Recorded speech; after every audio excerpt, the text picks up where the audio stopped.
Discuss करेंगे, exercise 1.3 के सभी क्वेश्चंस करेंगे और उसके साथ साथ हम सभी कंसेप्ट पे भी क्लियर करेंगे। स्टार्ट करते हैं। क्वेश्चंस के थ्रू मैं आपको सारे कंसेप्ट्स को क्लियर करा दूंगा। स्टार्ट करते हैं। क्वेश्चन नंबर 1 के फर्स्ट पार्ट में आपको कुछ फ्रैक्शंस गिवन है। क्वेश्चन नंबर 1 में आपको कुछ फ्रैक्शंस गिवन है और उन फ्रैक्शंस को हमें सॉल्व करना है नॉर्मल डिवीजन मेथड से और हमें बताना है कि वो कौन सी डेसिमल एक्सप्रेशन है। तो जैसे कि हमें पता है कि there are 3 types of decimal expressions. एक बार हमें पहले इस कंसेप्ट को हम क्लियर कर लेते हैं। डेसिमल एक्सप्रेशन फर्स्ट होती है आपकी टर्मिनेटिंग, सेकेंड आपकी होती है नॉन टर्मिनेटिंग एंड रिपीटिंग, और थर्ड लास्ट वन आपकी होती है non terminating and non repeating. ये 3 टाइप के आपके डेसिमल एक्सप्रेशंस होते हैं। देखो टर्मिनेटिंग में क्या होता है, जैसे 0.6 इसके बाद कोई भी नंबर्स रिपीट नहीं हो रहा है, सिंपल टर्मिनेट हो चुका है। फॉर एग्जांपल के लिए 5/10, तो 5/10 को आप सोल्व करोगे तो 0.2 आएगा, दैट्स इट। तो इस वैल्यू को कहते हैं टर्मिनेट। अब बात आती है non repeating and repeating, non terminating and repeating. तो इसमें क्या होगा, जैसे 0.444444 मीनिंग क्या हुआ इसका कि ये नंबर इनफाइनाइट तक चल रहे हैं और सेम नंबर रिपीट हो रहे हैं। सेम नंबर रिपीट हो या फिर सेम पैटर्न रिपीट हो, उस तरीके से है। और non terminating and non repeating में क्या होता है आपका, इसमें भी नंबर इनफाइनाइट तक है लेकिन कोई प्रॉपर रिपीटेशंस नहीं है। हमें नहीं पता कि नेक्स्ट नंबर क्या आ सकता है, 0 1 2 3 4 6 1 6 डॉट डॉट डॉट, कुछ भी नंबर आ सकता है। तो हमें ये सारे के सारे जो आपको 6 फ्रैक्शंस गिवन है इसको सोल्व करना है। सोल्व करके हमें बताना है कि इन तीनों में से ये कौन सा डेसिमल एक्सप्रेशन है। तो क्वेश्चंस के थ्रू हम आगे बढ़ते हैं। इसको आप प्लीज नोट डाउन कर लो अपने नोटबुक में, जिससे आप जब आप क्वेश्चंस करो so you can easily identify कि which one is terminating, which one is non terminating and repeating and which one is non terminating and non repeating. तो क्वेश्चन नंबर फर्स्ट शुरू करते हैं हम। क्वेश्चन नंबर फर्स्ट क्या है आपका, 36/100। 36/100 को सोल्व करते हैं। देखो जो ऊपर होता है ना, जो न्यूमरेटर होता है वो अंदर की तरफ आता है। मतलब क्या हुआ सर, ये इसका सॉल्यूशन इस तरीके से होगा 36/100। तो अंदर वाली वैल्यू छोटी है तो हमें पॉइंट लेना पड़ेगा।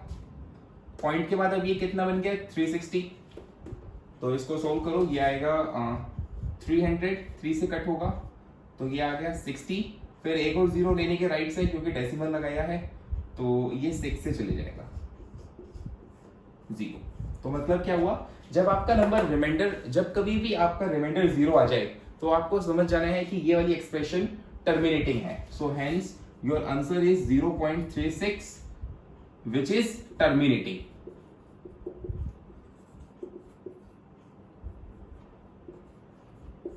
सेकंड पे मूव करते हैं, सेकंड को पढ़ते हैं।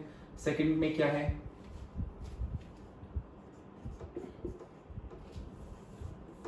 इसको यहां लिख देते ना, 0.36 विच इज टर्मिनेटिंग। ठीक है जी। अब सेकंड आपका है 1/11। तो सोल्व कर लेते हैं सर।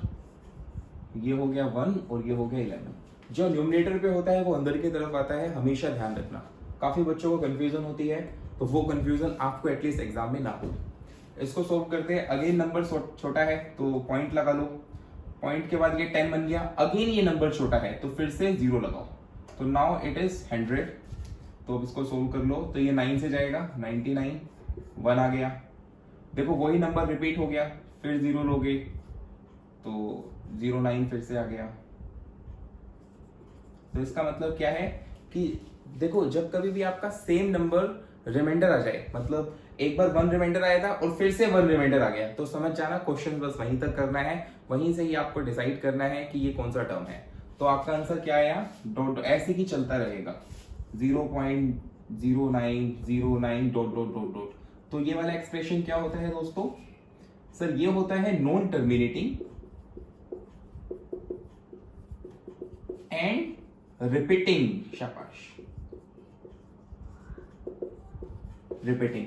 क्योंकि सर देखो नॉन टर्मिनेटिंग है, डॉट डॉट डॉट है, इन्फिनाइट तक है, और टर्मिनेटिंग और आपका रिपीटिंग है क्योंकि सेम ही पैटर्न रिपीट हो रहा है। ठीक है, अब हम मूव करते हैं आपके थर्ड पार्ट पे। वीडियो को पॉज करके इसको आप नोट डाउन कर लो साथ साथ, और ट्राई करो कि क्वेश्चंस पहले खुद से आप सारे ट्राई करो और फिर आप वीडियोस की थ्रू तरफ आओ। क्योंकि पहले ही स्टार्टिंग में आप वीडियोस देख लोगे ना तो क्या होता है ना कि क्वेश्चंस पता नहीं कैसे करते हैं, क्या क्या एक्सपेंशन होती है, वो आपको विदाउट सोल्व करके ही सीखना मिलेगा। अब हम थर्ड पार्ट पे मूव करते हैं। थर्ड पार्ट आपका क्या है? 4 1/8। तो सर सबसे पहले तो ये मिक्स फ्रैक्शन है, इसको हम कन्वर्ट करते हैं आपका नॉर्मल फ्रैक्शन में। So that will be 33/8। That's it. अब इसको सोल्व करते हैं, जो ऊपर होता है वो अंदर आता है। ठीक है, तो 33/8 सोल्व करो। 4 से जाएगा 32, 1 आया, 0.0 आ गया, 1 तो 8 आ गया, 2 और अब फिर से 0 लिखो तो 2, 16 आ गया, 4 फिर से 0 लिखो तो 5 से कटेगा 40। जैसे ही आपका आंसर 0 आया, आपको समझ जाना है कि ये वाली एक्सप्रेशन हमारी क्या है? टर्मिनेटिंग। 4.125 which is terminating.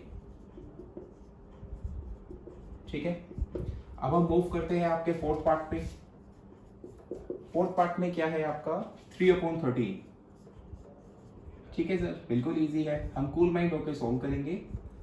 तो ये हो गया 0.30 बन गया। सो ये 2 से जाएगा 26, 4 आया, फिर एक और 0 लगेगा। तो 3 से जाएगा सर 39, 1 आ गया, और फिर एक और 0 आएगा, लेकिन नंबर छोटा है तो आपको एक और 0 लेना पड़ेगा। So now that become 100। तो ये आपका 7 से जाएगा विच इज 91, और ये फिर से 7 आ गया, और फिर ये 70 बन गया, और फिर 5 से जाएगा 65, रिमाइंडर 5 आ गया। इसका मतलब क्या हो रहा है कि बार बार रिमाइंडर्स आपका रिपीट हो रहा है। तो ये टर्म कौन सा है? 0.23075 dot dot dot dot dot, ऐसे ही इनफाइनाइट तक है, पता नहीं क्या होगा। तो ये आंसर होगा आपका non terminating and non repeating. ठीक है,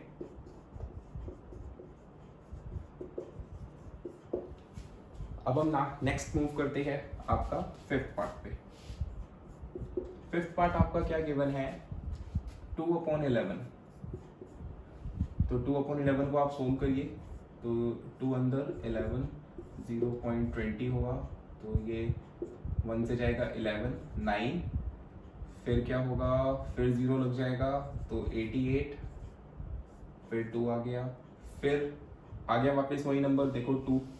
तो इसका मतलब क्या है? बस मतलब मेरे कहने का मतलब ये है, अगर 20 लगा दोगे तो फिर 11 आएगा, तो यहाँ 1 हो गया। तो इसका मतलब ये है कि वही नंबर्स फिर से रिपीट हो गया। देखो यहाँ 1 आ गया ना, स्टार्टिंग में भी 1 था, इसीलिए। तो आपका आंसर हो गया ये नॉन टर्मिनेटिंग एंड रिपीटिंग। ठीक है, अब हम मूव करते हैं लास्ट क्वेश्चन। इस क्वेश्चन नंबर 1 का सबसे लास्ट, इसकी 29/400। इसको सॉल्व करते हैं नॉर्मल क्वेश्चंस की तरह।